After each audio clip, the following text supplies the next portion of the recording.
Hello नमस्कार दोस्तों, मैं ऋषभ आपके चैनल एजुकेशन फॉर ऑल में एक बार फिर से आपका स्वागत करता हूं।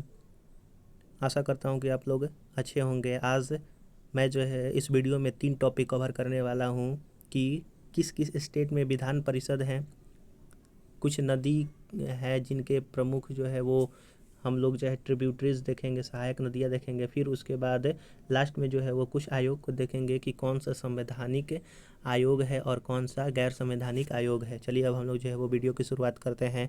वीडियो की शुरुआत करने से पहले आपसे एक ही निवेदन कि आप जो है वो चैनल को सब्सक्राइब, शेयर और लाइक करें। चलिए अब हम लोग देखते हैं कि कौन कौन से राज्य में जो है वो विधान परिषद है। उत्तर प्रदेश में जो है वो जो विधानमंडल है वो द्विसदनात्मक है, यानी कि 2 इसमें जो है वो सभा है, विधानसभा है और विधान परिषद है। विधानसभा का सीट जो है वो 403 है, विधान परिषद का सीट 99 है, लोकसभा का सीट 80 है और राज्यसभा का सीट 31 है। मैं आपको बतला दूं कि जो ये सीट का बंटवारा होता है वो आपके जनसंख्या के हिसाब से होता है। उत्तर प्रदेश में सबसे ज़्यादा जनसंख्या है, उसी के हिसाब से जो है यहाँ पर हर जो है विधानसभा, विधान परिषद, लोकसभा और राज्यसभा का सीटें जो है वो ज़्यादा यहाँ पर जो है वो वितरण किया गया है, यानी कि दिया गया है। बिहार में भी जो है वो द्विसदनात्मक जो है वो विधानमंडल चलता है, विधानसभा और विधान परिषद। विधानसभा में 243 सीट है, विधान परिषद में 75 सीट है, लोकसभा में 40 है और राज्यसभा में 16 है। वैसे ही आंध्र प्रदेश में जो विधान परिषद का सीट है वो आपका 50 है, विधानसभा का 175 है, लोकसभा का 25 है और राज्यसभा का 11 है। आगे देखते हैं महाराष्ट्र में भी विधान परिषद का सीट 78 है, विधान सभा का सीट 288 है, लोकसभा का सीट 48 है और राज्यसभा का सीट जो है वो 19 है। तेलंगाना में विधान परिषद का सीट 40 है, विधानसभा का सीट 119 है और लोकसभा का 17 है और राज्यसभा का 7 है।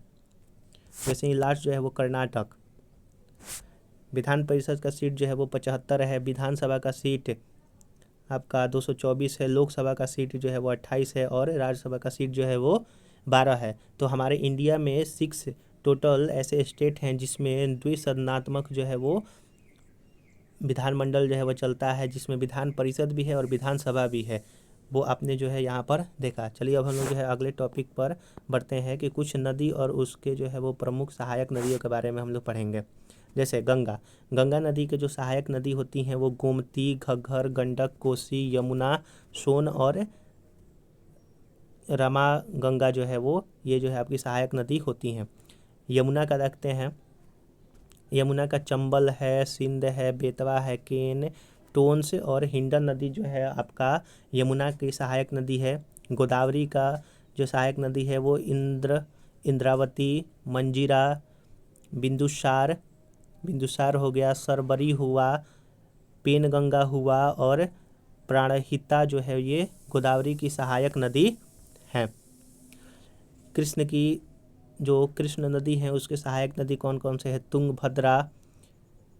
तुंगभद्रा हुआ, वेदावती, कोयना, घटप्रभा हुआ, मालाप्रभा हुआ और भीम। ये सारे जो हैं वो आपके कृष्ण नदी के सहायक नदियां हैं। कावेरी नदी के काविनी, हेमावती, शिमशा, अर्कावती और भवानी, ये जो है वो कावेरी नदी की सहायक नदियां हैं।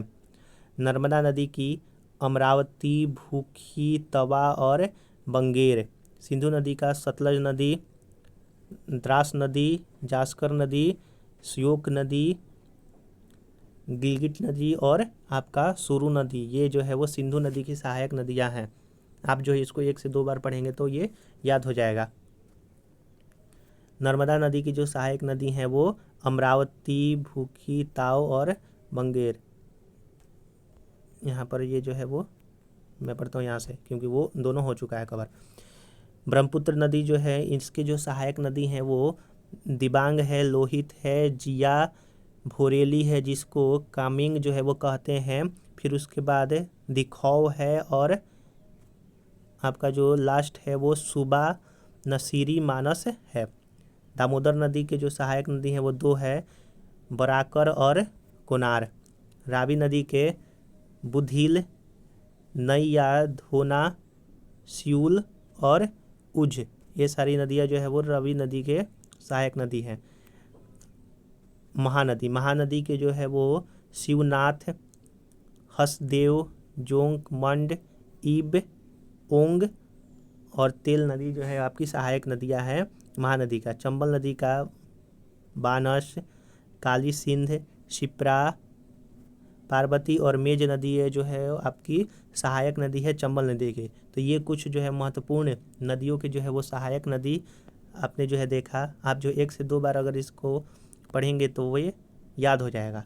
अब हम लोग जो है देखते हैं कुछ भारत के आयोग कि कौन सा संवैधानिक आयोग है, कौन सा गैर संवैधानिक आयोग है। तो संवैधानिक आयोग वे आयोग होते हैं जिनका जो है वो संविधान में जो है वो प्रमाण मिलता है, यानी कि वो संविधान में उसको लिखा गया है। और गैर संवैधानिक का मतलब कि जिसका कॉन्स्टिट्यूशन में कोई व्याख्या नहीं है। जैसे वित्त आयोग, तो वित्त आयोग जो है आपका ये संवैधानिक आयोग, क्योंकि यह अनुच्छेद 280 में इसके बारे में बतलाया गया है। नीति आयोग हुआ, योजना आयोग, नीति आयोग जो है वो योजना आयोग को हटा करके नीति आयोग हुआ, यह भी जो है गैर संवैधानिक निकाय है, इसका भी संविधान में कोई उल्लेख नहीं है। चुनाव आयोग, चुनाव आयोग जो है वो संवैधानिक आयोग है और यह अनुच्छेद 324 में इसको बतलाया गया है। अनुसूचित जाति व जनजाति आयोग जो है यह एक संवैधानिक जो है निकाय है और यह अनुच्छेद 338 में बतलाया गया है। अगला है आपका 5वां नंबर परिसीमन आयोग। परिसीमन आयोग जो है वो भी एक संवैधानिक आयोग है और यह अनुच्छेद 82 व से 170 तक जो है इसके बारे में बतलाया गया है। अगला जो है वो अन्य पिछड़ा आयोग संवैधानिक आयोग है। अनुच्छेद 340 के तहत प्रशासनिक अधिकरण जो है वो संवैधानिक निकाय है और यह अनुच्छेद 323 के तहत अंतर्राज्यीय परिषद संवैधानिक निकाय है। अनुच्छेद 263 के तहत जो है यह बतलाया गया है। अगला 9 नंबर है राष्ट्रीय विकास परिषद, यह एक गैर संवैधानिक निकाय है। क्षेत्रीय परिषद जो है यह एक सलाहकारी जो है वो परिषद है। फिर अगला है आपका संघ लोक सेवा आयोग, यह एक संवैधानिक आयोग है और अनुच्छेद 315 में जो है हम लोग संघ लोक सेवा आयोग के बारे में पढ़ते हैं जो यूपीएससी कहलाता है। राज्य और संयुक्त राज्य लोक सेवा आयोग, यह भी एक संवैधानिक आयोग है और अनुच्छेद 315 में इसको बतलाया गया है, यानी कि जो राज्य के अधिकारी बनते हैं उनके बारे में, जिसको स्टेट पीसीएस कहते हैं। राज्य भाषा आयोग जो है यह भी एक संवैधानिक आयोग है, यह अनुच्छेद 344 में बतलाया गया है। और राष्ट्रीय एकता परिषद जो है वह एक समन्वयकारी जो है वो निकाय है। आशा करूंगा कि आपको ये तीनों टॉपिक जो है वो पढ़ने के बाद समझ में आएगा। अगर 1 से 2 बार आप इस वीडियो को देख लेते हैं तो आपको ये अच्छी तरह से समझ में आएगा। जाते जाते आपसे फिर से एक ही निवेदन कि आप इस चैनल को सब्सक्राइब करें, लाइक करें और शेयर करें। चलिए अब हम लोग जो है नेक्स्ट वीडियो मिलते हैं, तब तक के लिए नमस्कार।